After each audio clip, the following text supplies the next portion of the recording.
You're listening to. You're listening to. You're listening to. Y'all are listening to What's Left of the South.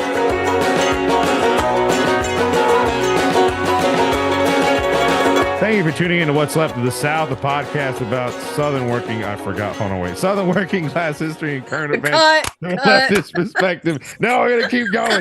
This podcast. We have made it past 100 episodes. We don't give a shit anymore. This podcast is brought to you by. I just got to add train wreck noise right here. This podcast is brought to you by being in a new tax bracket, testosterone levels, anxiety, living at home, aging parents, Kai's war against the British Empire, Nelson finally getting a real job moving out of his mom's house, Tyler's hiatus, which will inevitably lower our listener count, Mark being just chill, man, and our Lord and Savior, Jesus Christ. As always, I'm Nelson with... And I'm possessed by the Holy Spirit. Praise and I'm bathed in the blood. I tell you what, we're saved. We're going down the river to get baptized, brothers. Let's go. And our guest this evening, back for a third time, because I don't have a joke here. It's kind of just like, you know, we're gonna realize again for the third time why the Satanic Temple sucks. So, and our guests this evening are David Johnson, one of the members of Queer Satanic. Woo! And Nathan Sullivan, one of the others of Queer Woo! Satanic. Now we can see now live in video. Now live in video. Last time was like one of those like just phone conversations, like being on a conference call, and I've been on a lot of those since. With this we job. are alive and we are making it the Satanic Temple's problem. Hell yeah, hell yeah. Fair is fair. So if anyone is new to the podcast, go back and listen to the first two episodes we did with Queer Satanic about how much the Satanic Temple sucks. But we're just going to jump right in real quick. If you guys want to just give us like a brief recap of what's been going on, then we can jump into the new stuff. Yeah. So back in March 2020, David and I and a handful of other people were kicked out of the Satanic Temple, the Washington chapter. And it's actually kind of exciting because we can give a fuller explanation as to like why, like what actually happened and so forth. So when we say like we were kicked out as part of a cover-up of like internal abuse and the chapter's mismanagement of sexual harassment claims against other members, well, like that is part of the court record. Like we have like the chapter head like said on video and in writing that she kicked us out to cover up that complaint. And part of why we can say that is because TST is now not only suing us for speaking out about this, but they are also suing Newsweek for reporting on this case. And like last November, we had to give depositions like on like as witnesses like on Newsweek's side, because like the one thing left to go into trial for their end was like, is it defamatory for Newsweek to report that there are possible allegations of sexual abuse within harassment and abuse within TST? And we were called in and we're like, yeah, that checks out with some of our experiences and like what like there are allegations that we like know of like second and third hand, like this is substantiated. We beat TST in federal court in January 2022. No, 2022. Yeah, we got the case dismissed completely in February of 2021 the first time. They refiled. We got most of it dismissed in 2022, and then completely we won the case at federal district court in January 2023. But TST appealed. And they also, because they like to lose in as many different court systems as possible, they appealed right away, which is as their right. But they also sued us in state court, which is now moving forward. Part of the reason that they sued us in federal is basically on this idea that we are that we got together to basically like sabotage the Washington chapter and tried to form like a competitor organization called the Satanic Temple to Electric Boogaloo. That's in the court record. That is is in the actual court record. that is a real allegation that they made, and they hung a federal trademark infringement complaint around that idea, and and obviously that was thrown out, right? Because the judge was like, there is you have no evidence whatsoever that the Satanic Temple to Electric Boogaloo is a real thing, let alone that it's been infringing on you. And then when when TST's lawyer is he is supposed to be defending standing right afterward, because this is a federal complaint, it's in federal court. Because of that dismissal, standing is now up for issue, right? Because you can only have federal courts can only listen to so many laws, and federal laws are like most of it, or sufficient amount of damages. While TST is supposed to be defending why the court should make an exception for them, even though they don't have any federal claims, TST's lawyer, Matt Kazaya, goes on fucking Reddit and he tells everyone that he was just making up the federal allegations to drive up expenses and falsify standing. Wait. No, he fucking did. He goes on to Reddit.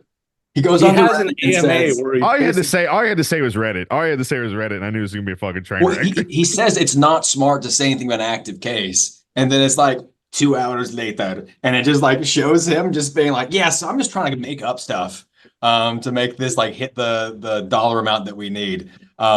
It's just like again, put it like an actual text, like wrote it out, and also like said mean things about us for no good reason. Just like he was called just us like, I hope the it was like, I hope your lawyer bleeds you dry. And it's like, that is a terrible thing to say as the opposing counsel when you know, Just like in the "Am I the asshole" Reddit. It's like, hey guys. yeah. But this we is always say the Satanic Am I Temple. the asshole for taking my client's case? We always say the Satanic Temple is very malicious. That's true, but they're also incredibly incompetent. So that is the nice thing about dealing with them. Yeah, but this is also kind of like the tip of the iceberg, because it's not like this isn't necessarily like directed just at us, right? Because they're malicious, they're incompetent, but they are also like trying to use this as like the model for what the kind of retaliatory structure that they want other possible critics to keep in mind exists when people might raise some substantive criticism of TST. But at the we've same seen them time, described as Scientology for Molgoths. And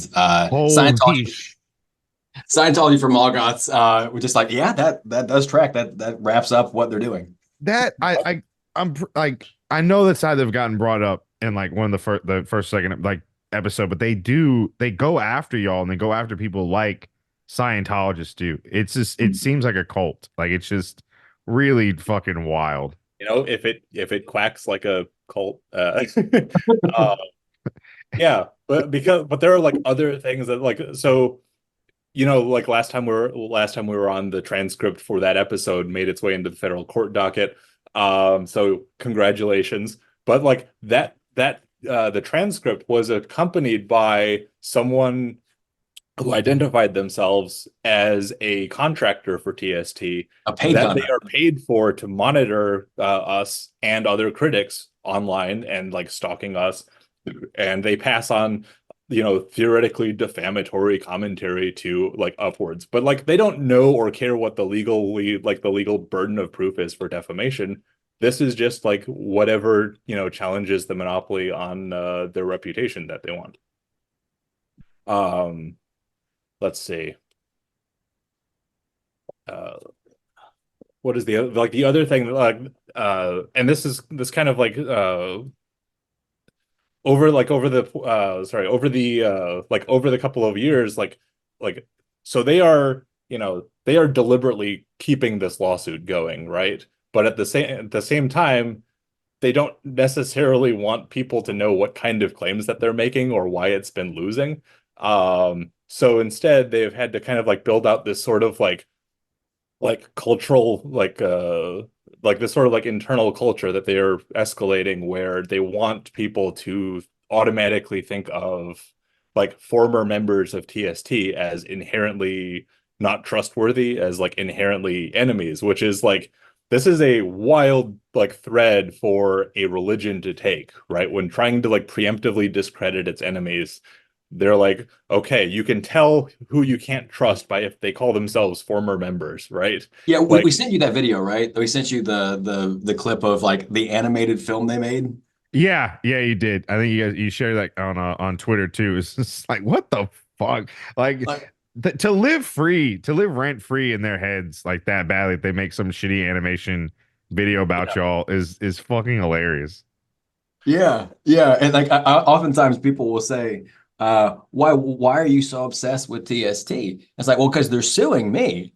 They're the ones suing me. I have a lot of reason to think about somebody who's been coming after me and my loved ones for 4 years. But for them, like, what are they doing? Spending resources actually like telling people, do not listen to former members that have bad things to say, because those former members must be out in it for themselves. Like that's like ex Jehovah's Witnesses stuff or ex Mormon. Like that's the kind of thing that it is. That's Yeah. exactly, that's information control, which is in the bite model. That's the I in the bite model is Yeah. information control. I would respect them more if they just said do not pay attention to Queer Satanic like by name, but rather by trying to poison the well against former members as a demographic. Like if you go on their website, like at like right now, like you go like to their FAQ section, right at the bottom, there's a question of like, help, I saw something disparaging about TST. And like it specifically says something about like, well, yeah, we get a lot of like critics, like a lot of people don't like us. Some people join TST just so that they can claim to be former members, and the things that they say are lies and often defamatory, and we go after them as well. And like this is part of their fucking website. Like, and that's been up there for like almost 2 years now, and it's impossible not to read this as like a blanket threat to not just other former members, but like current members as well. Like if you see red flags in the way that your chapter is organized, or like the way that it handles any kind of issues, like it has the weight of the owners. Like this is what the this is what this is what their conception of what a realistic way of dealing with criticism is. A lot of like previous members, or sorry, a lot of like current members and like loyalists, like the diehard like custodians of TST's reputation, I like to call them the Branch Lucinians. Because TST is owned by, and the spokesperson goes by Lucian Greaves. That's that joke, Lucian Greaves. But like they will say, like if you have a criticism with TST, either like you can leave or you can like file a complaint in the proper channels. And it's like, dude, You're either with us or against us. Yeah, we did that. Like we tried raising a complaint in the proper channels, and like the problem is that the people who control the proper channels are the same ones who also threatened us and like kicked out a bunch of people simply for knowing that the proper channels were being used to file a complaint. This is not something that you can reform. And the longer you stay active in the temple, like the more danger you are in, like actively, because they are like the whole fucking thing is rotten. Or rather, it's not rotten. It is working as intended. How long until they actually buy a compound? Jesus. I mean, there's the Salem building. There's the Dun, dun, warehouse dun. they have. Yeah. Oh no! I don't think they want a compound because I don't think they want to invest resources into that sort of thing. But maybe you're right. Like, I think a lot of it is just trying to suck up money into the two owners that they can use, and then also just give them clout. Like, I think Doug Masicko is just a very mediocre white man.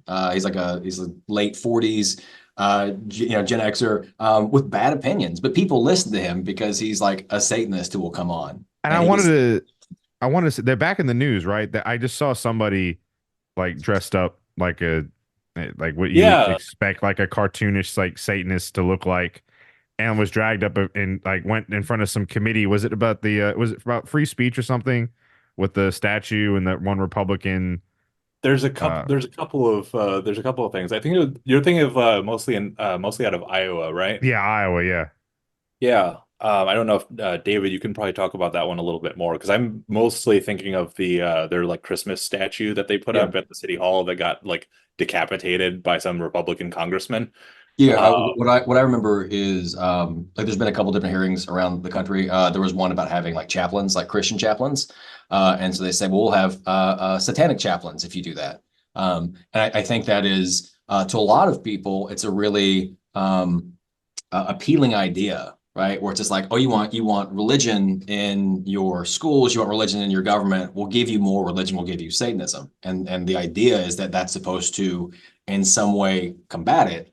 But really, that's not happening. Like, really, there are not that many Satanists. Like, there's not actually the resources to do that sort of thing.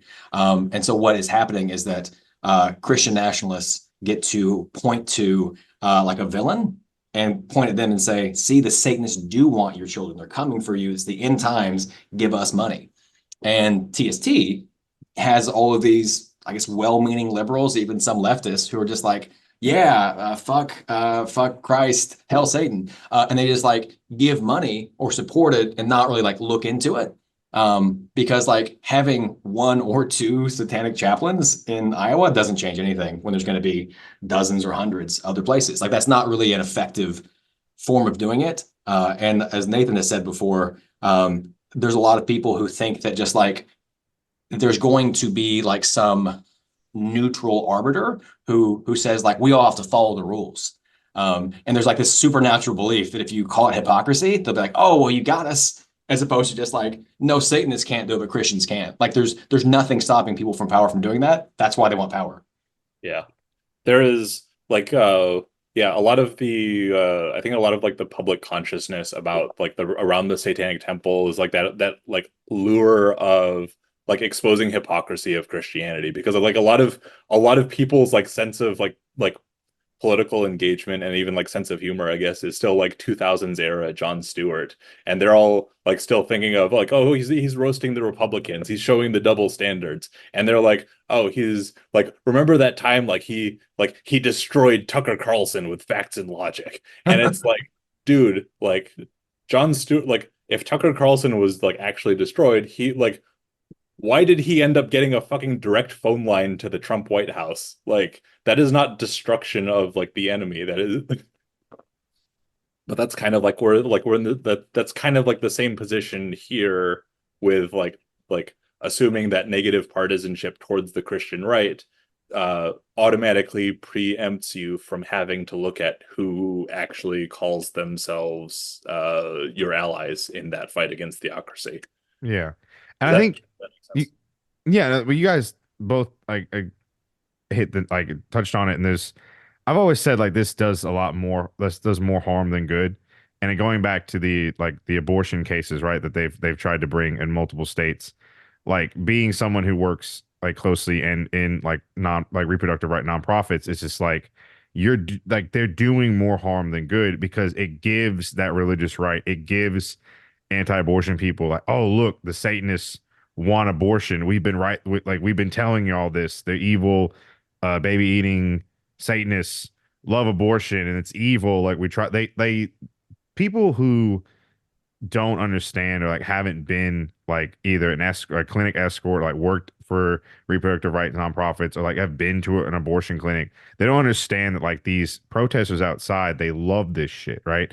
They love the fact that the Satanic Temple was trying to fight for abortion rights because it gives them so much ammunition. It gives them so much like credibility to what they're saying, even though we know it's bullshit.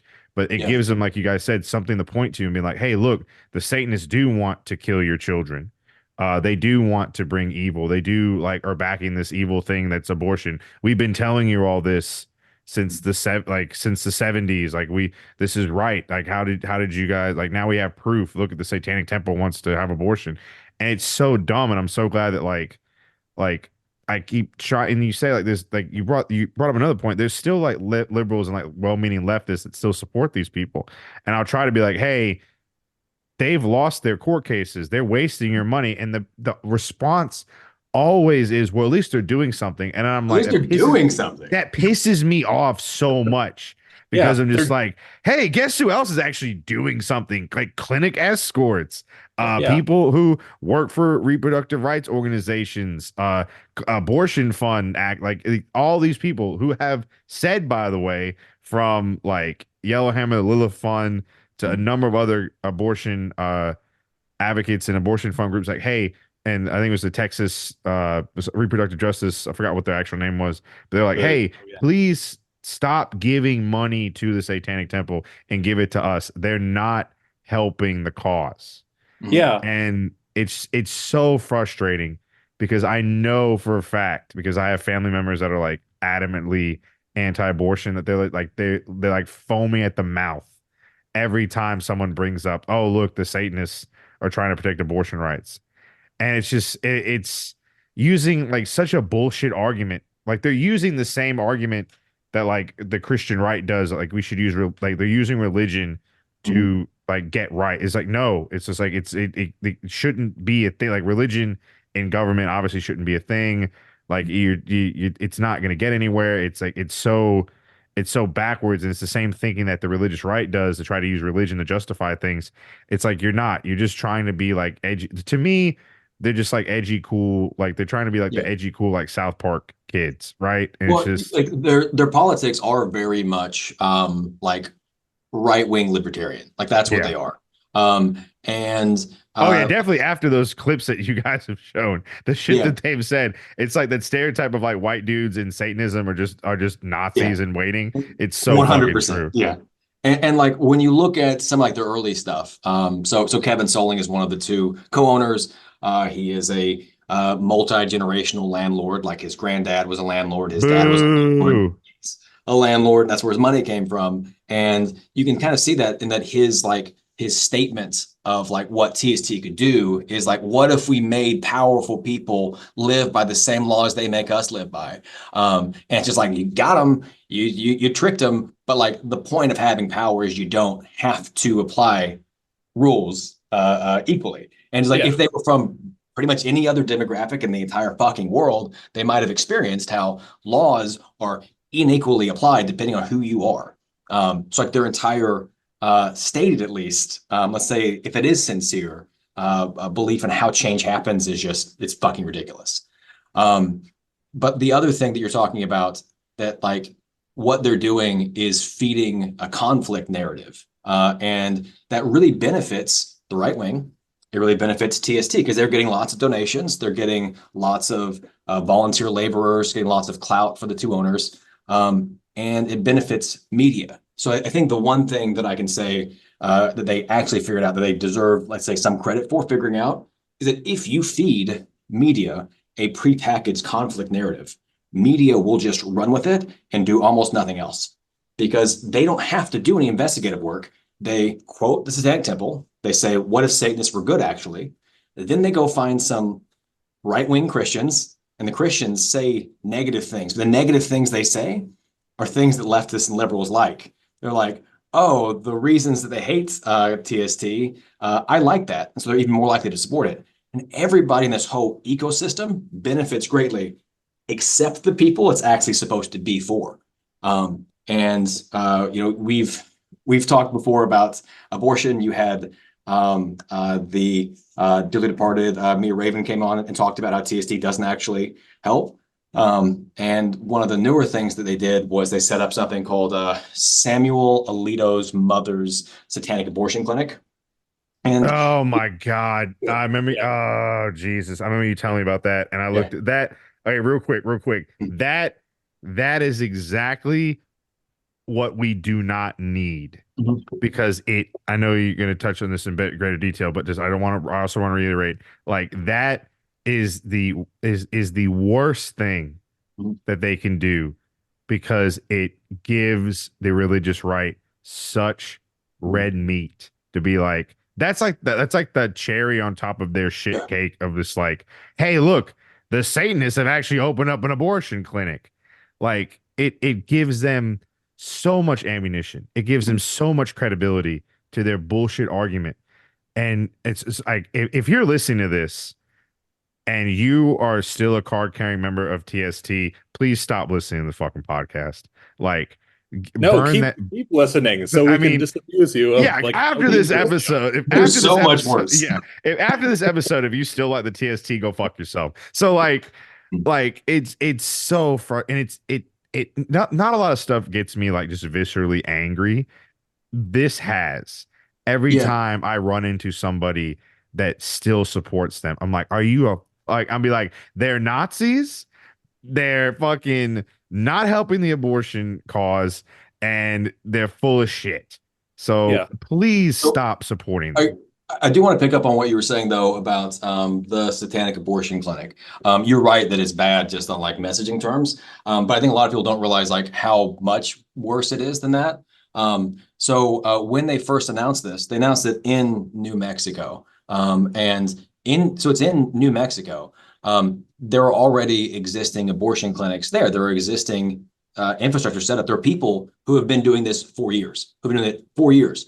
And they didn't need someone coming from Massachusetts with a clever new whatever thing. They needed resources to keep doing what they were doing. I think it was the group Indigenous Women Rising called out TST for I think they described it as just like more like white liberal colonialism. But it was this sort of idea. We'll come in and we'll fix it. We'll do it smarter and better. But they don't know anything. They've never done anything like that before. And it's possible they actually did spend millions of dollars on this. But I haven't seen any indication of that. Their finances are not actually open to be reviewed. And let's say that they did. What a waste. Instead of raising money to fund people already doing the work and doing it well and doing it with financial transparency, why not help those people out? Because maybe you can make the argument, well, people would give because of Hail Satan and, fuck the Christians, whatever. They would give to that when they wouldn't give to something else. Okay, but then like, why aren't you using those resources to give it to responsible people with a proven track record rather than some people who came in and they don't have a physical location. It's a telehealth clinic. You have to be in New Mexico to get it, like receive the mail. So they're not providing anything special here.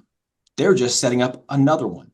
And the way that they set it up actually puts lots of people at risk because they used fake names on the business registry.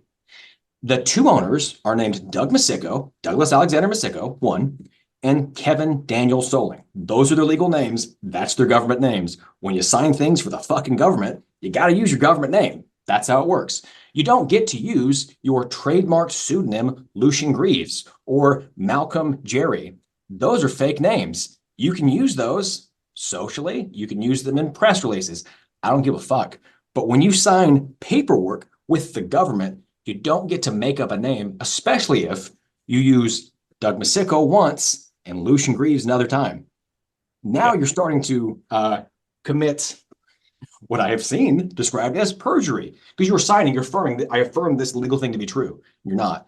And if at any point in the future that comes into court and it gets challenged, the media, journalists may not do basic research. But one thing courts are pretty good at is doing basic research and following up on evidence. And the reason why TST loses in court all the time is they don't do the basic shit, the fundamental shit, like using your legal name to sign legal documents. That's the thing they struggle with.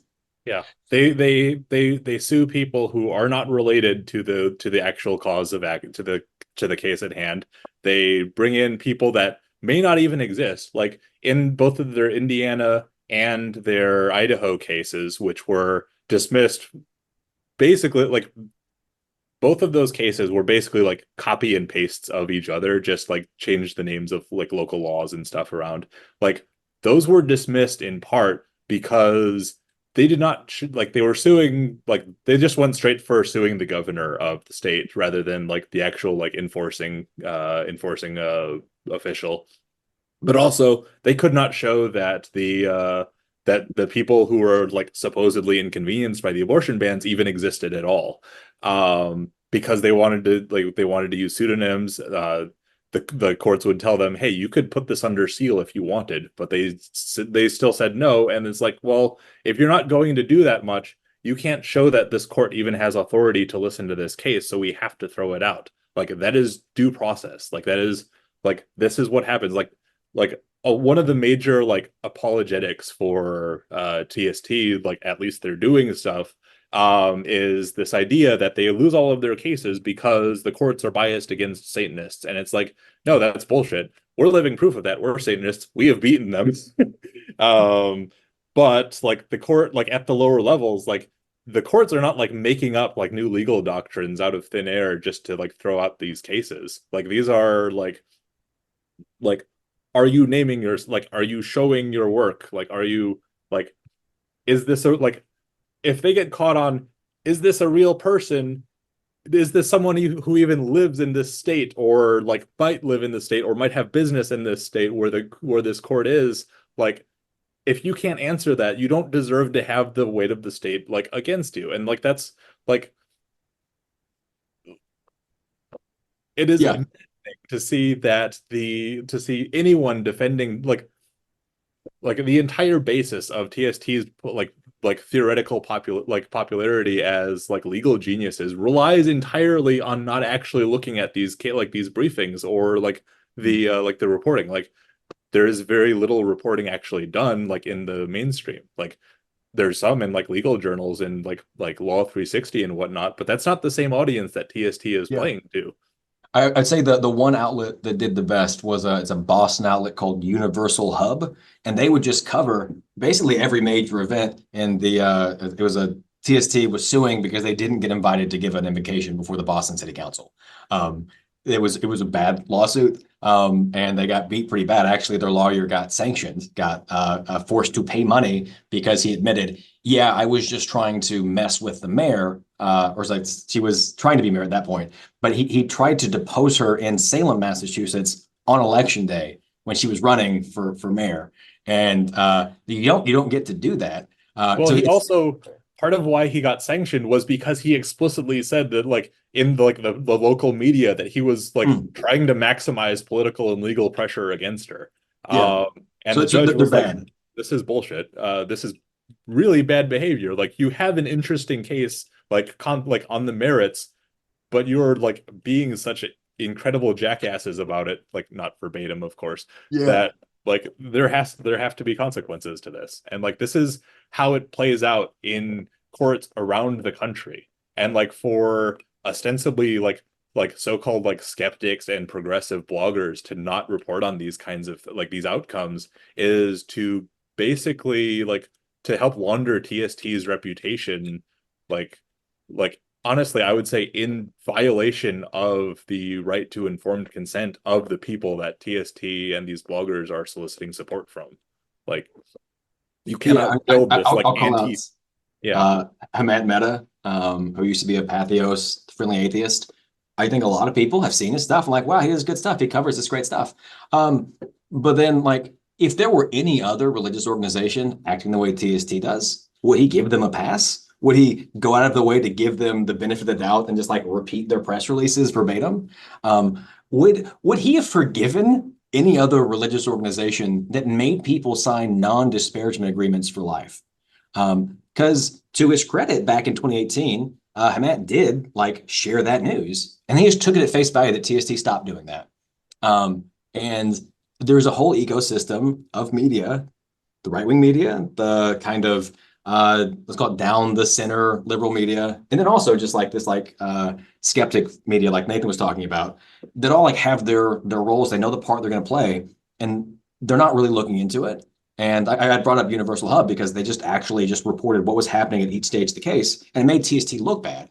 And it didn't make TST look bad because Universal Hub had an axe to grind or was like hated Satanists. It's just reporting, oh wow, they're really bad at court. And to go back to what Nathan was saying before about how they will sometimes say they only lose because the courts are so biased against Satanists. Now that's false. But I want to like live in that world for a second. TST sometimes claims you should give us money because we are uniquely positioned to do this. In fact, everything else has failed. We're the ones who can succeed because we can use religious abortion loopholes, et cetera, right? We can make these arguments no one else can make. But then they fail and fail and fail and fail. And then they say, we only lost because we're Satanists. So you are the worst person to give money to. If the fact that you're Satanist makes you uniquely discriminated against in court, why are you the ones doing it? Why are you the ones doing this versus supporting someone with a proven track record, you know? And I think we might have brought this up in the other episode, but let's not forget that Judaism also has a precedence for allowing abortions in their religion, right? And they actually did say, hey, we should have an exemption. Like there is precedences. They've been around a lot longer, like thousands of years. Besides, if you had the way like Judaism and Satanism, it was just like Judaism is going to win. They've been around for thousands of years and have such history and culture. Whereas like TST just popped up a few years ago. Yeah, TST's only been around since fucking- 2012. Yeah, And it's just in 2013, they named their first high priest, was a guy named Brian Warner. He was at one point the lead vocalist of Vital Remains. That's all I know about him.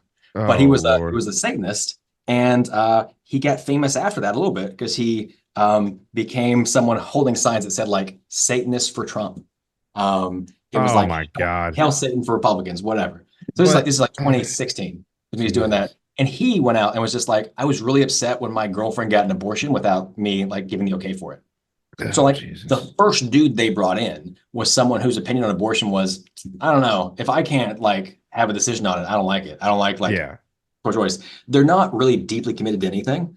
And every time they go to court, this shows up. These kinds of things. Like Judaism, like you said, you have thousands of years. You have just like reams and reams of paper of people, arguing, talking about this, going through it, setting down things. And TST, it's a prank documentary that had no real set ideology except fuck Christians. Yeah. And then it kind of fell into this marketing thing. I think after Jex Blackmore, if you've seen the movie Hell Satan, they were someone who led the Detroit chapter, and they actually genuinely care about abortion rights. Like it's a thing that they have done. But that's, I think, the only reason TST cares is because Jex Blackmore like dragged them into it. And I want to say that like in like the when people bring the case, it's like, hey, I think they even went to court and they're like, no, you can't. Like it's because you can't make a law based on religion, right? So if Judaism with thousands of years of precedence, right? They've talked. It is ingrained. It is a organized religion, etc. Culture. They can't win in court. Like what makes the church I almost said it again. I got them confused the first and second episode. What makes the Satanic Temple think that they're gonna somehow win? It's not because the court is skewed against Satanists, is because the organization fucking sucks. And apparently they get lawyers from like clown universities that don't know what the fuck they're doing. Yeah. Like and when you guys were describing that as the Benny Hinn fucking was playing in my head, like how fucking stupid. Your lawyer goes on Reddit and basically says, hey, I'm full of shit. Like, are you serious? So there's actually there's a YouTube channel I think called Uncivil Law. Like someone had sent in a deposition they did from that same Boston thing. They deposed some like city official. And Matt Kazai is doing it. And the entire time, this other guy who's like an actual lawyer is like, why aren't you asking questions? Why are you just like lecturing? So TST starts at a deposition, like an actual legal deposition, by having Doug Masicko's girlfriend, who is like in the hierarchy, read a satanic invocation. So like, it's so inappropriate, but that's what it starts with.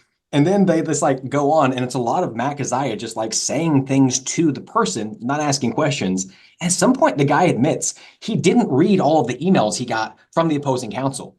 He says he will no longer do phone calls, like the person's lost their phone privileges. But it's just like, yeah, I don't read all the emails you give me. It's like, these are the people you're giving money to. It's not Christian nationalism that's making them not read the emails and make sloppy arguments and go onto fucking Reddit. Also, this reminds me, that Reddit account was the same one he had in like law school. So you can go back and see what was old Matt Kazai saying in 2013. We learned that he was a juggalo. We learned that he had ideas about rape victims that are not ideal. Boy, he sure liked 4chan and the N-word. Now, does that represent him today? Who's to say? Whoop whoop. But why does this keep happening? Why does this keep happening with TST? That every time you look back at the histories of these people, it's only going to be the one way? Wait, just hold on. Yeah. I want to. The lawyer was a juggalo. That would be like the most respectable thing about him, honestly. Yeah. exactly. met But I him in just person. picture this guy Walking coming into in. the courtroom with the Yeah. Megalo face makeup on. We go and It's almost an SNL skit at this point.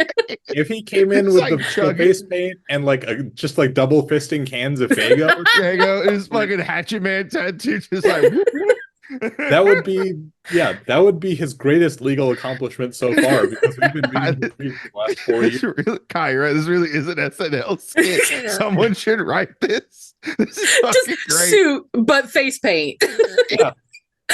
Because like when I saw the video, the picture of whoever it was, I think in Iowa getting like, but the free speech of the committee thing, whatever, in front of I guess their state house, the guy looked like a caricature of like some type of like what you think like this like the like libertarian Satanist like caricature would look like, and I'm just like this is, and then I'm just seeing that guy. And then I'm seeing the lawyer as a juggalo. And I'm thinking, this is the greatest fucking thing ever. Someone has to write this skit. This is, you really couldn't write this. This is fucking perfect. Yeah, when I start telling people about this, it doesn't matter like how much documentation there is. People like, "There's no way. There's no way." No, this is bullshit. Yeah, I made this shit up. This can't be real. So I I dropped into the chat. The only thing that I changed about this thing that I sent to you was it didn't say poop. It just said Matt Keziah, the Zealot. This is how he described himself on his website, on his legal website. He said, Matt was born for combat. From his earliest years, he played war and puzzle games, which refined his mental acuity into an unstoppable force. This prepared him for the greatest psychological game of all time, litigation. A philosopher's mind and a priest's heart temper his fiery spirit. Every morning, he trains his body and mind in the Iron Temple before embarking on the conquests of the day. At night, he studies the occult, linguistics, history, and the violent arts. In the courts, Matt is a fearless and unpredictable opponent. He seeks out the greatest challenges available, not for trifling profit, oh no, but for justice and glory. All who cross him or his chosen clientele learn the error of their ways, sometimes swiftly, sometimes belatedly. It all depends on the strategic layout of the battlefield. That's legit. That's While you were at the club, I was studying the blade of justice. While you were passing the bar, I was studying That, David, I'm gonna tell you right now, I've been kind of Jesus Christ. Like a Batman villain or the most serious Dungeons and Dragons player ever. This person would have worn a fedora 15 years ago. Oh, 100%. 100%. This was a floor-length leather coat and fedora combo. Or I will also give credit to the over extra large like shirt, button-down shirt that had like Chinese dragons on it or flames. Yes. That's who he is. Yes. And he would say things like "milady." Look, y'all, I've been in a depressive episode for about a week. That just pulled me out of it. That was the greatest fucking thing. That was cured my depression, cleared my skin. That cured my depression. I want to live again. That guy. Yeah, God, There is that guy's a fucking loser. I cannot get over how like I don't is it on his website or like some other like legal like social media profile where he describes himself as like the appeals guy, right? That was a past version of his website called himself the appeals guy. I downloaded that image. It's gonna be the thumbnail for this episode. Like, why would you call yourself the appeals guy? Like, just I am the guy who can't get it right the first time, or like they don't call him the due diligence guy. Apparently, they don't call him like the guy who wins cases. No, Jesus. Like I actually want to pivot around to like on a similar note, like when we mentioned like other religions, like the value of like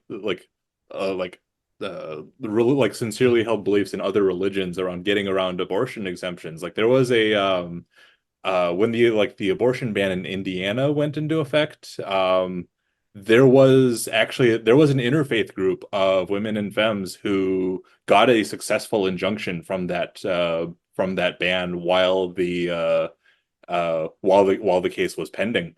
And it was like, yeah, it was like a couple of Jewish women, a couple of pagan women, a couple of Unitarian Universalists. I think there was a Muslim woman. And like all of them were able to say like they filed like I believe they filed their actual identities like under seal and stuff, which is that's fine. But they were able to make an argument that like that the abortion ban would have it would have damaged it would have been in violation of their beliefs, and it would have irreversibly harmed them their quality of life, that it would have endangered their lives. And they got this injunction successfully.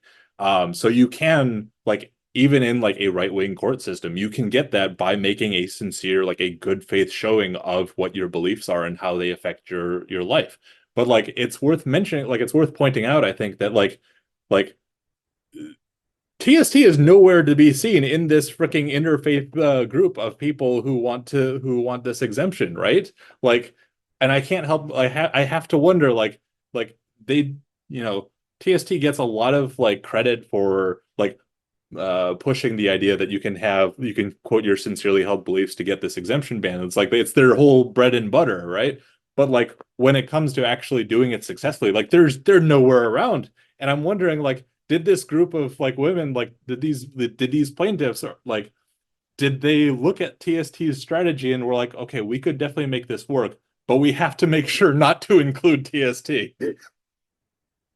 because they would fuck it up that badly.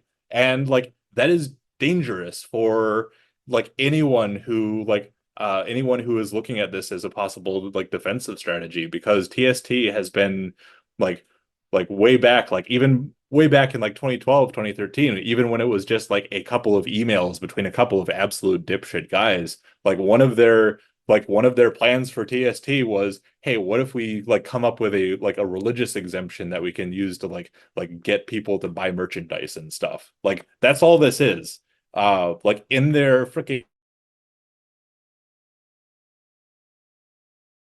for not airing their a series of billboards that were just straight up telling people, hey, we can avert abortion exemptions and stuff. And under deposition, Doug and Kevin were both yeah, we knew that exemption didn't exist before we tried to put up these billboards in red states around the country. We knew that advertising the exemption was the entire point of these billboards. This is yeah, we're having a fucking laugh at how absolutely incompetent these people are, but think of how fucking dangerous this is. This is a country where the number one cause of death of pregnant women is fucking homicide. Do you want the people who are in danger, who are looking for an abortion and who might be surrounded by a hostile family or police that are looking for them, you want to give them another excuse by being hey, look out for a fucking Satanist who is also trying to get an illegal abortion. They are monitor the fucking TST for incoming communications and stuff.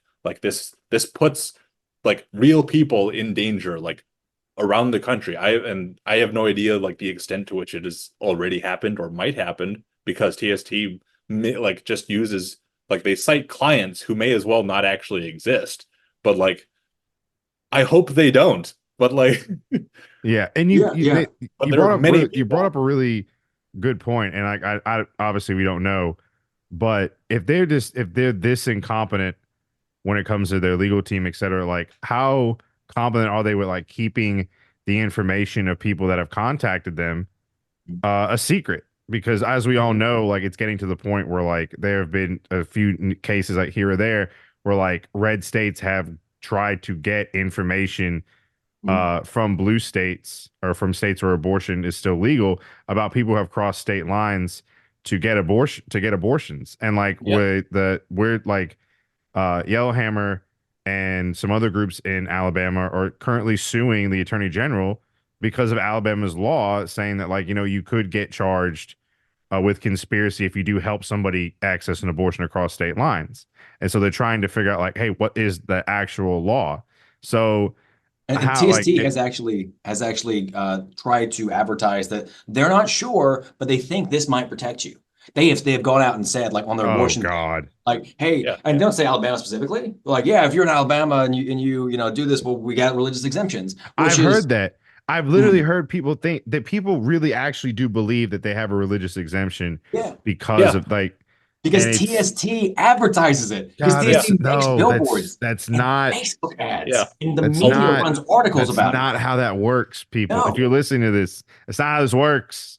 It's not Yeah. how this A works. lot of people we've talked to that like still like that are kind of like on the fence, but like sort of generally supportive of TST in the abstract are like, oh, I'm not like, well, TST is kind of cringe. Lucian Greaves is kind of cringe, but like I signed up anyway so I could get a card and so I could get the religious exemption. And it's like, no, no, honey, you are in danger. Like you are putting yourself in danger. You are putting the people around you in danger by like shackling your information to a couple of fucking boomers who are padding their retirement fund off of the idea that they won't be investigated, like even while they are like David said, registering like false information on purpose with secretaries of state around the country. Like I wanted like hello to any of TST's spies who are listening to this episode, but like that is what your owners are doing, and you are putting a lot of danger, like a lot of other people in danger by facilitating this.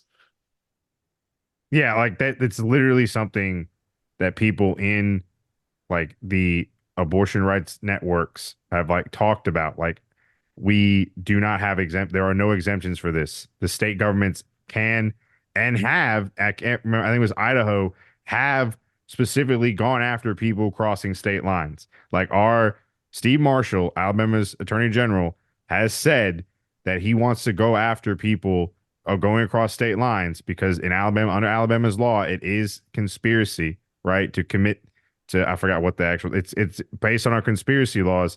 And Yellowhammer Fund and I think some other organizations are suing him right now to be like, hey, you can't do this. Like, what is the law? Like, you can't, because they want to.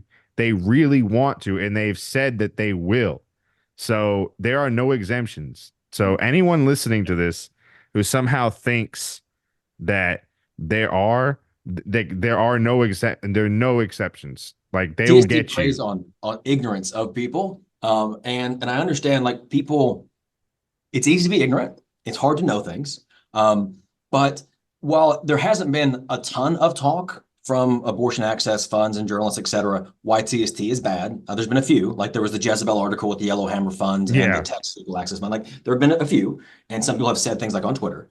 But for the most part, they just have stopped saying things. And what I would challenge people who are still kind of on the fence about this, why is it that the people who know the most about abortion and are doing the most stuff, when you say at least they're doing something, right? Why people that are actually doing the most stuff have nothing good to say about TST?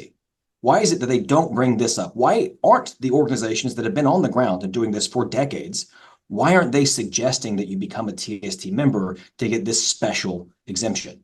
And I think the reasonable conclusion is that because it's complete bullshit, because it's not a thing that is actually helpful. If it were helpful, they'd be telling you to do it. They're not telling you to do it because it's not helpful. It doesn't exist. And I wish that I think it was it the Repo News? Imani Gandhi? What was Rewired. Yeah. Like they had done like up until like 2018, 2019, some like kind of positive things about TST. It's like, oh, it's like a fun thing and maybe this child will work. But like most news organizations don't do the follow-up of, hey, that thing we promised might be a really big deal. Turns out it's not a big deal. Turns out it actually doesn't work. And that's unfortunate because the news that like Santa Claus is real, actually, like that headline spreads like wildfire. And people see it and they see it on their TikToks, they talk about it. It's like, hey, there's this one weird trick that we can beat the Supreme Court if you just like say these magic words. And the real practical disappointing thing is that's not how any of it works. And it would be nice if more people who know this and more people who are like in this field speak up about it, because people are not like, when people are just going off of TikTok or even like the John Oliver show or whatever, they don't get this. They don't get this information about what's really going on. And so we need more people speaking up so that they can hear it. Ah, I did. If this is a good time for it, my father was a Baptist pastor. I did come up with like one of those like acronym things. Oh my God. Yeah. All right, is this a good space for it? Is Do this a it. good Let's go. Let's go. Let's hit it. Hit us with it. So Reverend David, hit us with the good news. yes, sir. The Satanic Temple is a rotted fish, and fishes rot from the head down. And when I say they're rotted fish, what I mean is that they are financially opaque. They have no indication how much money is coming in or where it is being spent. Then, when you look at what they're doing, they are incompetent. They are incompetent at what they promise they can do. So they're not actually doing anything with abortion. They're not actually doing anything with the religious freedom loopholes. They're just incompetent. And there's no way to change this because they are structured to be authoritarian and shaped like a pyramid. So there are no accountability mechanisms in this structure for people lower to hold people above them to account. And you can't change any of this. There's no way to remove the people at the top from the lower. That's the way it is fundamentally structured. It cannot change. And then in terms of why this is important, their history of these two dudes, Kevin Soling and Doug Masico, they have really deeply troubling things they have said and done and have pursued. And they are the ones sitting at the top who decide where all the money goes, who decides what all the priorities are, and who ultimately controls all membership below them. So financially opaque, incompetent in what they try to do, structured authoritarian, and their histories of the two dudes are real fucking bad. So do not trust this rotted fish. Amen, brother. Can I get an amen from the congregation? Do we have time Praise to get God. into any of like their actual any of their actual history? Because Yeah, let's go. We're at 56, so let's go a little bit because we all got to wake up early and get to where we're going, work, and Kai's leaving and going home. Yeah, Back to Kai the- is back going to to be the at this States. location at this time. Kai's leaving a certain place to go to another place. Your job is to find her. Where in the world is Carmen San Diego? All right, I'll try to blow through this fast. Again, like ask questions gets kind of nuts. Two dudes are Kevin Soling and Doug Masico. Kevin Soling is the multi-generational landlord scion. His grandfather, William Soling, started out like right after World War II, I think, building with like that money that came in, kind of like the way like Trump was. You know, like his family kind of got wealthy off of this post-World War II boom. Then his father, Chester Soling, I think is where he learned the idea of lawfare, of using the law as a weapon, because this guy would like sue his own tenants. And even though he lost, it didn't matter because he had money and they didn't. So like while they're fighting, they're also like becoming housing insecure. Kevin Soling in the early 90s sets up a music company called Xenu Records. That's kind of a reference to Scientology, Xenu. And he set up a movie production company called Spectacle. Do an interview about trepanation, drilling holes in the head. He was like, what if I did a documentary about that? That was his first one. I think his second one was about drinking piss and the health benefits of that. It's called You're in Good Health. Yeah. He did another one about the war on drugs. He did another one about, I think it was some group of people in Africa. And then I think his most passionate project was a thing called The War on Kids. That's where he's been since like 2008 or 9 or so. It's about why public school sucks. And I'm not going to say that there's not some good arguments for like why the way that schools are structured is bad. Like truly, children get mistreated in schools in the way that they're set up. However, when Kevin Soling goes on to white nationalist Stefan Molyneux's show to like talk about unschooling and how they agree on things, when he wants to go on Laura Ingraham's radio show, when he works with the like Koch brothers and the Foundation for Economic Education, that libertarian stuff, it's pretty clear as part of that same movement to destroy public schools, push kids into, I guess, basically private schools and kind of like youth prisons. And there's no plan from Kevin Soling about this. But when he met TST's other co-owner, Doug Masico, in 2012, that's what they initially met and talked about.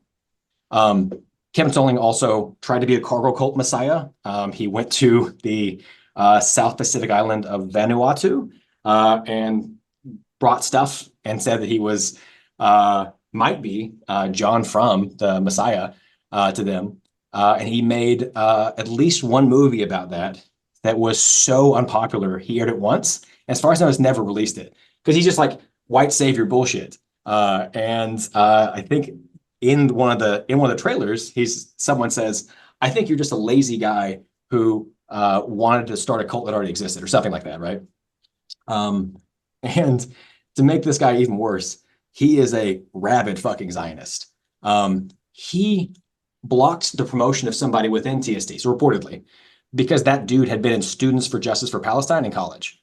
So he thought, like, this guy can't get a promotion. Kevin Solling set up a nonprofit called the Alliance for Integrity and Justice that was explicitly aimed at targeting boycott, divestment, sanctions supporters on college campuses. So he wanted to go after them. So this is in 2018.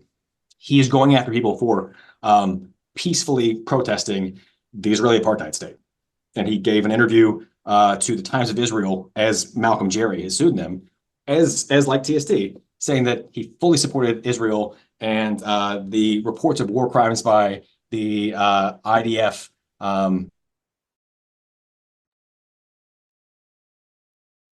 is pretty fucking out there. Yeah. Wow. Like especially around like the campus criticism, like repressing campus protesters, like especially at like Harvard is like kind of like I guess like a bipartisan culture war these days, especially. And like Kevin is like he is a fixture at Harvard, right? He has been like apparently he is working on like his fourth master's degree or something like that. And like a year, like around, I want to say like 2 years ago, he actually like he wrote a letter to the president, like calling for more retaliation against like pro-Palestine protesters on campus as well. So like that is the political tradition where this guy comes from. Like he is not there to represent, he is not there to uplift minority populations. He is there to reinforce the structures that marginalize them in the first place. And this guy is one of the leaders this guy is like the co-founder of the Satanic Temple. Yeah, he's one of two guys that owns it. Yeah, I Lucius guy. Yeah, so I skipped over the part that in 2012 he wanted to make a prank documentary about the nicest satanic cult in the world, and he had met Doug Masico or Lucian Greaves. That's the way he goes by now, and they did this thing together. For people, some people have probably heard that Lucian Greaves has a pretty nasty history. Back in the early 2000s, he was like very much in that like serial killer geek. I don't know what it's like, white nationalist adjacent. I would not go so far as to say that he was a Nazi, but he was someone who got along pretty fucking well with Nazis and talking about like the best way to forcibly sterilize the population to raise IQ. So back in the early 2000s, Lucian Greaves is talking to the former California Grand Wizard of the KKK, the founder of the White Aryan Resistance, Tom Metzger. And the disagreement they're having is that should we target Black people or should we just target people with low IQ? And Doug Masico, Lucian Greaves, says, well, if you target people with low IQ, doesn't that mean that you'll get a lot of Black people? That's the argument he's making. That's like the area that they're making these things on. And back then, Doug Masico, Lucian Greaves, he's very good friends with a guy named Shane Bugbee, who did the Angry White Male Tour.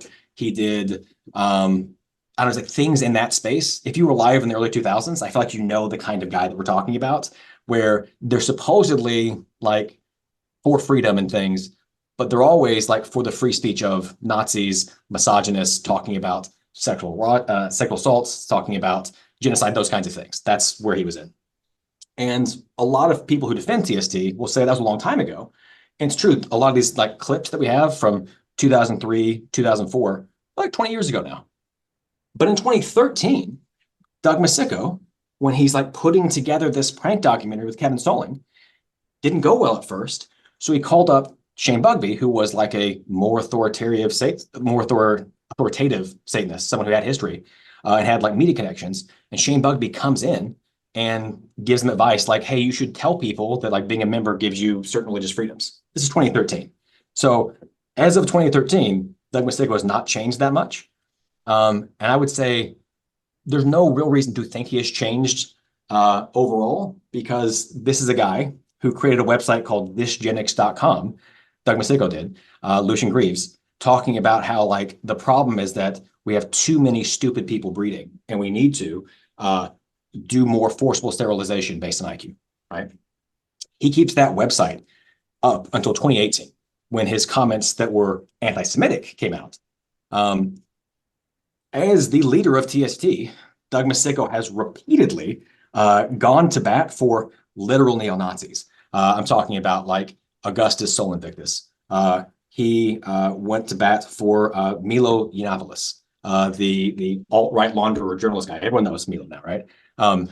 He goes out and contradicts a local TST chapter who were going to protest him because he said, we support the free speech rights of Milo. And again, like we're talking about people that target peaceful BDS protesters, you know, who are like pro-Palestinian. They are against that. But if you're going out and saying some of the worst things imaginable about minorities, about women, all this stuff, they will affirmatively support you. And I think as recently as 2021, TST wrote an amicus brief for church militant. So that is the extreme right Catholic organization that's so far right wing, the Catholic Church disavowed them. That's what they're doing. And I understand they're saying, we care so much about free speech. That's why we're doing this. We don't agree with it. We just care so much about free speech. But it's always in that direction. And they don't extend it to things like Palestinian protesters. And they certainly don't extend it to people like in their own organization who criticize them, because TST is suing us. TST sued Newsweek and its journalist. TST sued a TikToker for talking about them, for bringing up some of these same things that we've talked about. They threatened her with a legal notice and forced her to record a verbatim retraction, which she did, but she cried while doing it, so they sued her anyway. These are not people that deserve to have resources, because we've seen that they're incompetent at other things. And then when you look at like what their priorities are, it's very much not actually about freedom or principle or any of these things. It is about getting them more attention, getting the owners more clout to be heard out in the world. And I think just getting more and more resources to do what they want over other people. Both Kevin Soling and Doug Masico have long talked about their interest in cults. So you mentioned them as a cult earlier. I don't think it's that much of a joke. I think when you look at like the way they're structured and what they do, it gets like increasingly not an exaggerated accusation. It's just getting closer and closer, because this is I think very demonstrably a religious abusive organization that is extraordinarily hierarchical. Yeah.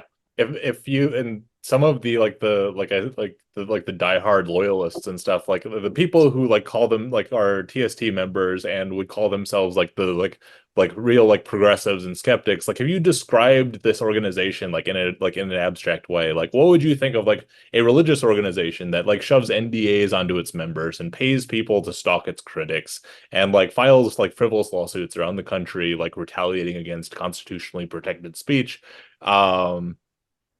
They would probably say, hey, this is a cult. But like if you tell these same people actually this is stuff that the Satanic Temple is doing, well suddenly you're just being biased, or they'll congratulate themselves for being part of a religion that is, you know, this pragmatic, that is to be ruthless and stuff. And like this is dangerous to everyone who is not like a former member, who is a current member. Like this is the kind of environment that if you like get involved with TST, this is the kind of environment that you will be expected to be okay with, and even to protect the reputation of. And like speaking of like protecting the reputation, I want to like mention like all of like the charity events and like the good works things that they do, like gathering menstruation supplies and stuff like that. Like when I was a member of TST, I was super proud of like organizing like group outings to like help out at like the local food bank and stuff.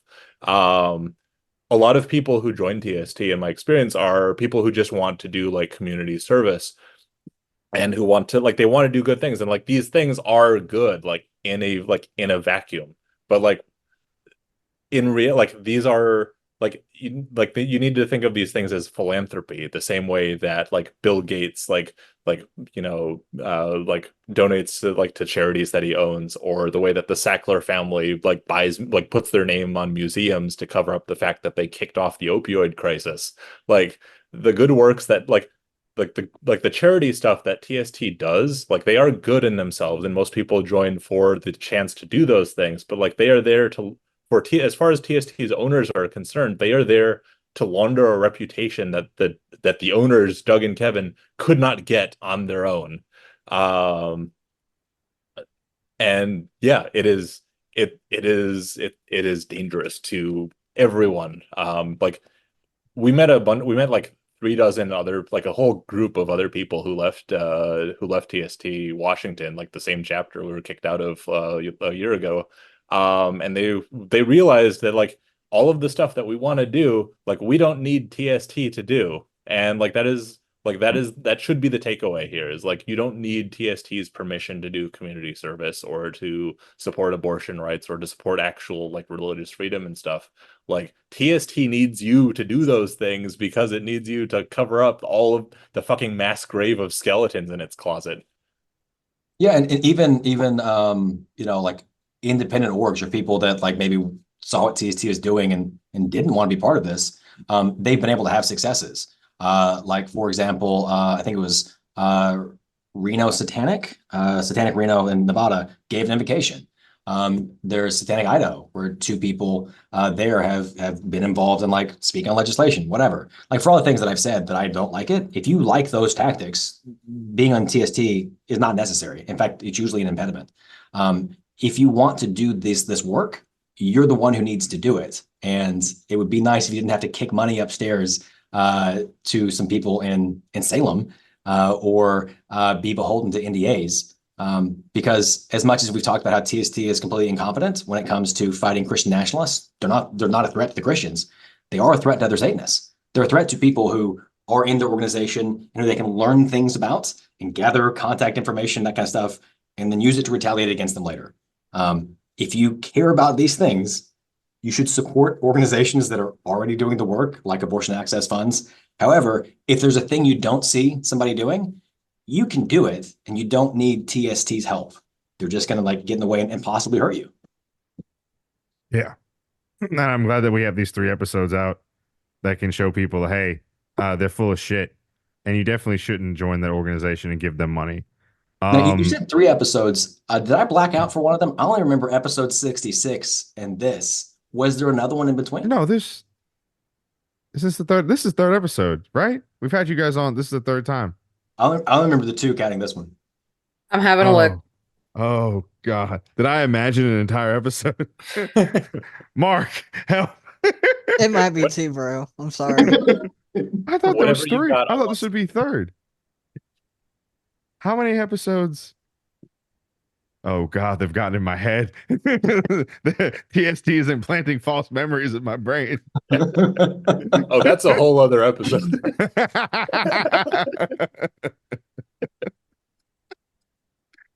Oh my God. I could have sworn there was 2 other ones. I don't remember much in life anymore. My brain has all been wrung out for basically every other kind of information. But this is the one thing that I think about constantly and remember. Yeah.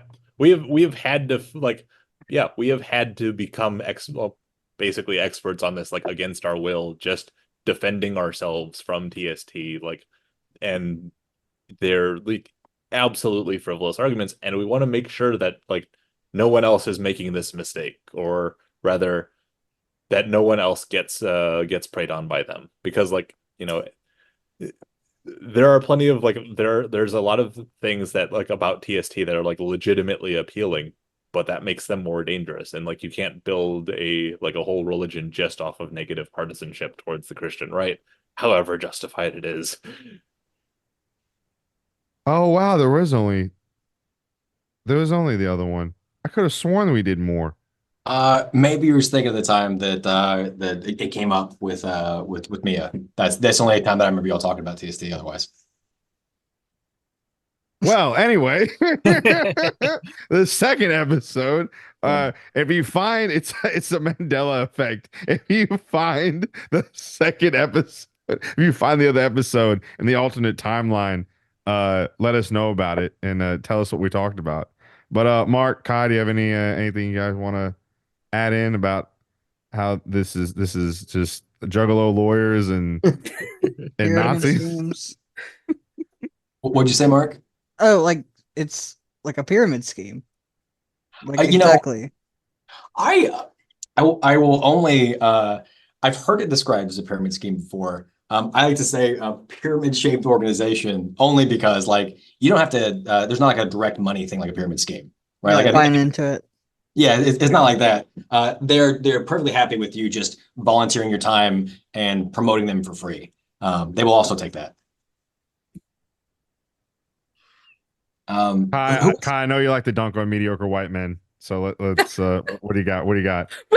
I don't know what you want from me. They've done it all for me. I saw your eyes Yeah, light it's up. when pretty they were apparent that it's horrible and like yeah, very I saw your eyes transparent. light up when there was. I think David mentioned it was the indigenous women's group that like took them on in New Mexico. I was like, I saw a little smile come from your face. Indigenous Women Rising, you don't fuck with them. They will. They'll eat your face if you get in the wrong way with them, and I love that for them. There's such a clear like line from like the edgelord like comedy kind of straight white men on the internet from the late 2000s coming into the 2010s and all that. Like it's such a clear line that that I like. There's several people that you brought up that I remember very clearly, like Hemet Mehta, who has always been such a weird, like nice, quote unquote, nice guy for so long. Like I remember being in circles where he was on the periphery of mine and going, "Oh, this guy is awful," and like what else? Jon Stewart, like Jon Stewart's back in the media, so like of course, like we're not going to get rid of this because that level of like, oh, that level of like comedy, we're like, oh, I'm just gonna dunk on them and I'm gonna destroy them with facts and logic, like you guys said. It's like it's not somehow it hasn't died out. Somehow in the last 20 years it hasn't died out, and I don't know how do we have the only way. I think, okay, here we go. Here's my Kai quote for this episode. The only way we're going to get past this is if we don't fucking have straight white men in power ever anywhere. Get out. Yeah, I'm leaving the podcast right now. I'm doing my part. No, you have factories. You have to stay because you know how to ask questions and I don't know how to talk to people. So you can stay, but I am now above you in the pecking order. Okay. This is now Kai's podcast. We are now officially an indigenous podcast. Jeez. Yes. Yeah, we decolonized the podcast. Fuck yeah. It only took 100 something episodes. We finally did it. Well, shut up. Who was the person you had on to talk about the death penalty a couple weeks ago? Dawson. Yeah.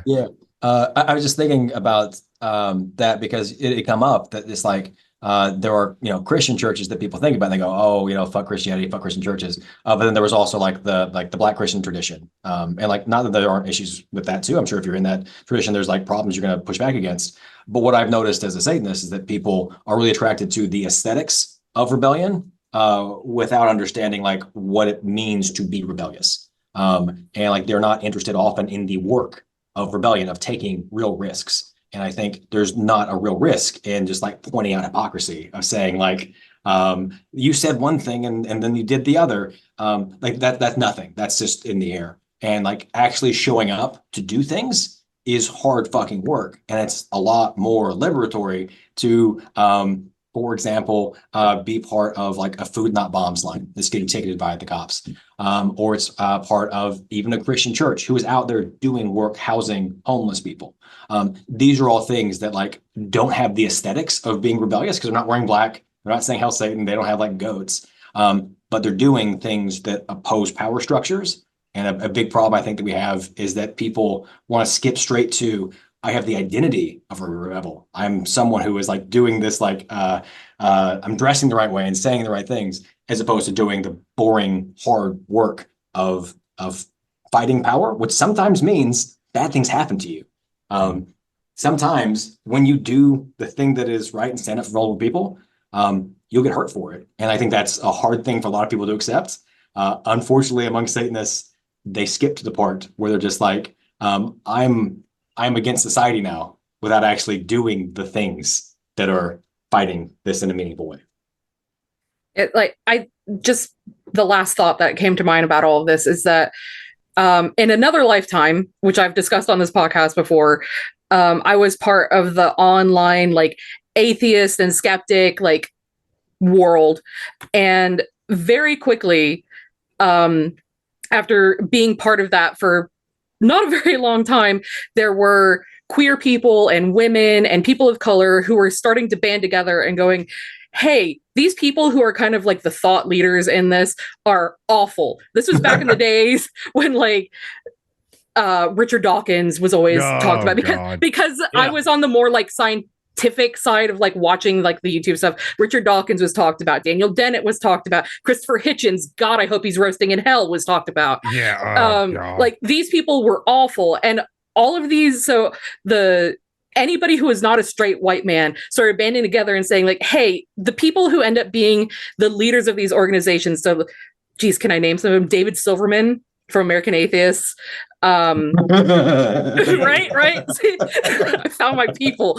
Like Mars is way before your time. there's like the leaders of like even the like, not the ones who are big names on YouTube or whatever, big names in conferences, like the leaders of these organizations it keeps coming out that there's like, and I'm not saying anybody who I've named is specifically tied to any of these accusations, but it kept coming out that like, hey, there's sexual abuse happening. Hey, there's people who are getting blackballed from things because they brought up that like this guy is awful. There's like all these horrible things happening. So we ended up branching off and making our own spaces. And I ended up in this space called Atheism Plus, where it was basically is basically where we started talking about like, hey, we don't just want to like dunk on Christian nationalists all the time. Like dunking on Christian nationalists, fun every once in a while, but that's not all we want to do. We want to interact with how our marginalizations also fit into this and why our marginalizations are sometimes compounded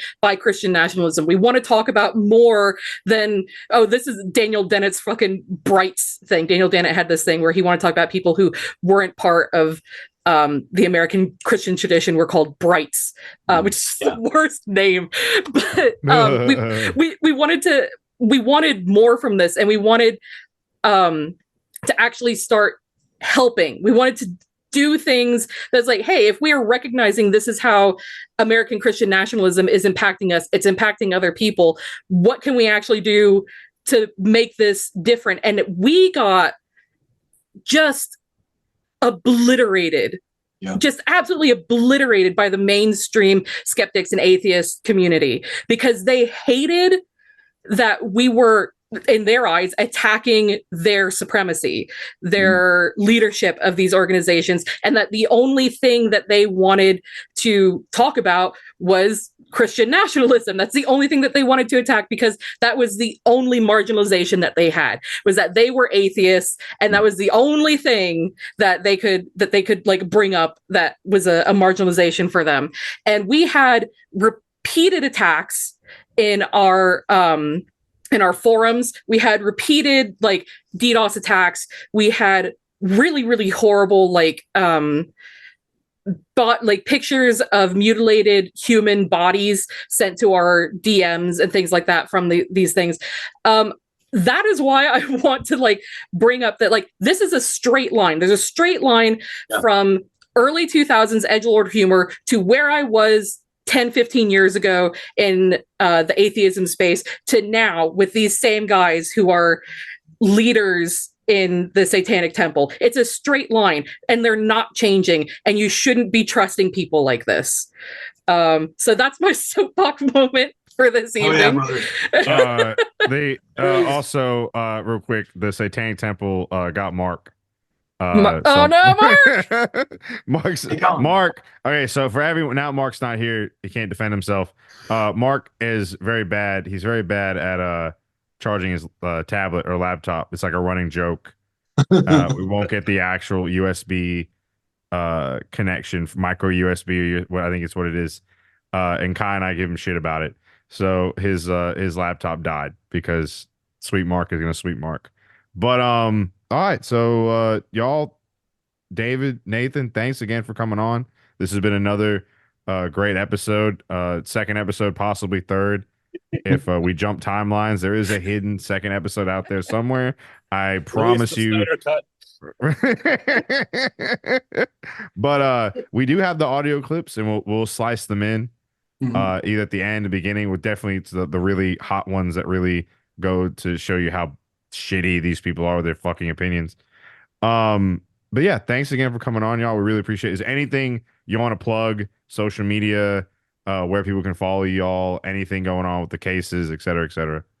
We're basically on like all social media as Queer Satanic, but like we have a website that's just queersatanic.com. Like that is basically where you can find all of the outlets.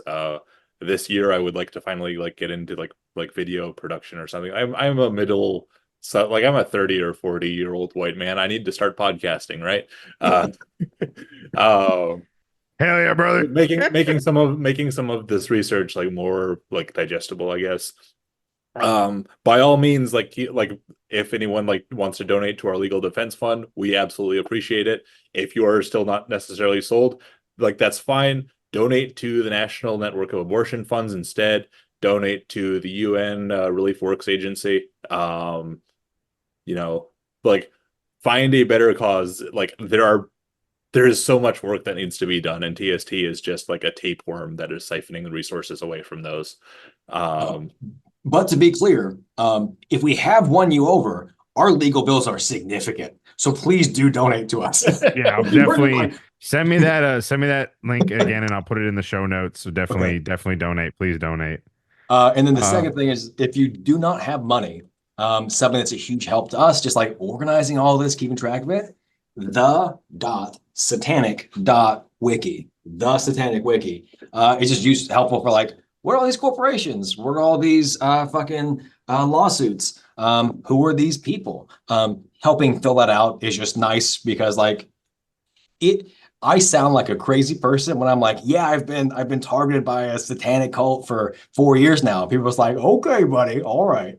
This is the 80s, like early 90s. You would be on you'd be on all the news sites right now. if I was a Christian, yeah. Satanists versus Satanists. True. Okay. But I mean, it's like there is what I always say when it comes to Satanic Temple, there is always more and it's always worse. There's much more work to be done. Please give us your money if you can. Like Nathan said, there are lots of things that need it and deserve it. Also support them. But if you don't have money, if you're already tapped out, whatever, just like help other people understand what this is and why it's bad. And if you have friends with someone who is close to the Massachusetts Attorney General's office, like our DMs are open. Yeah. Friends, don't let friends join the Satanic Temple. David, I could definitely tell you're the son of a Baptist preacher.